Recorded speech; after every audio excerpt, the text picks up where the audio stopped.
我啱啱睇完《再受梅記》啦，就阿端姐同阿旭哥，咁覺得就好好睇嘅，因為咧有幾樣嘢啦，就一樣嘢就係香港，即係我不嬲都覺得一個可惜就係香港嘅粵劇以前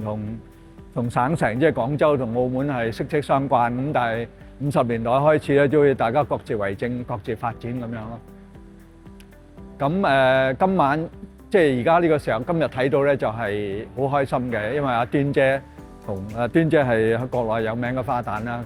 咁就同阿旭哥一齊做一個咁有名嘅劇目，即係香港個經典嘅《再受梅記》。咁雙向嘅，即係一來香港觀眾睇到廣州嘅花旦同香港嘅文武生做一個好戲；二來咧，我亦都覺得好開心，就係廣州嘅一線嘅花旦能夠接受即係香港嘅呢啲經典劇目。咁端姐話佢自己第一次做嘅就係《再受梅記》。咁對一個演員嚟講咧，做一個新戲咧係好困難嘅，重新記過啲曲啊、排戲啊咁樣。咁所以我覺得呢個雙向嘅合作非常之好，即係香港觀眾又睇到阿端姐嘅精湛演出啦。咁亦都係意味住國內嘅演員咧接受香港嘅經典嘅劇目。咁所以我特別開心嘅。多謝。嗱，我睇呢一場咧就係龍貫天先生旭哥同埋蔣文端小姐領銜演嘅。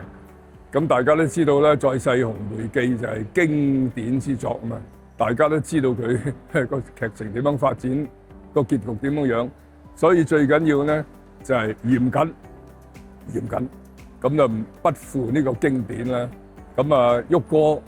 同埋蔣文端小姐咧，大家都知佢哋功力又深厚，演出又嚴謹，唱念做打無所不精。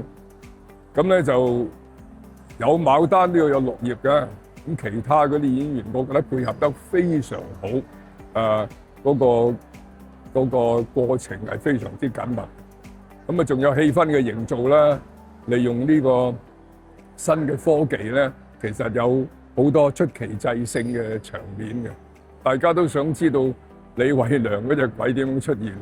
咁今次利用科技咧，用影像咁襯托出嚟，個氣氛係非常好，所以整體嚟講咧，我覺得呢個製作係優等嘅。其實咧，我今次唔係第一次睇粵劇嘅，我以前都睇過一次。不過《再世紅梅記》以前係睇折子戲，今次咧有機會睇晒成套咧，非常之開心，好有驚喜，因為無論係嗰個舞台嘅設計啊、燈光啊，各方面好多媒體頭先有好多影像啊、背景都好靚，成套戲咧我好欣賞，我衷心期待。